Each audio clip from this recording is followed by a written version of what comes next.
Det kan være, du bliver helt glad for at være her. Mundo. Hvad nu, hvis du finder en lille ny kone herude?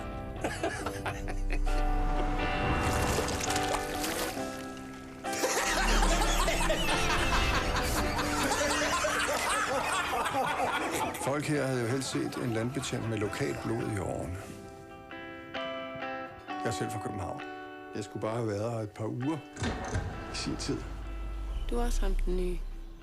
Godt, at du er her. Kan jeg stole på dig? Jeg er jo landbetjent. Der er jo landbetjent. Hvis ens mand banker en. Ja, den gamle landbetjent, han mente jo, hun slog sig selv. Den gamle landbetjent, han plejede lige at stikke dem i papperkassen, og så var den på det ud. Jeg slår ikke for børn. Nej. Hvad sagde du? Ja, det plejer vi at sige her. Det betyder både farvel og goddag. Hvorfor er du her, Robert?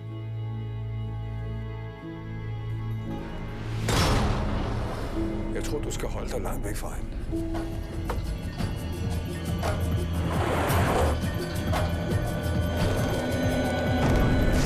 Jeg har lige givet hende noget beroligende.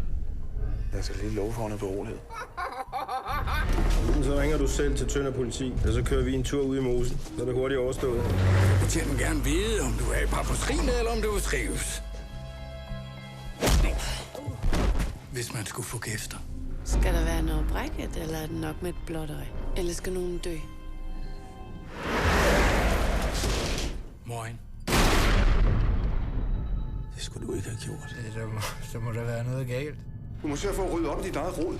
Hvad foreslår du så? Jamen, jeg foreslår ikke noget. Det er dig, der er politiet. Du har jo ikke fattet den skid. Jeg passer bare mit arbejde.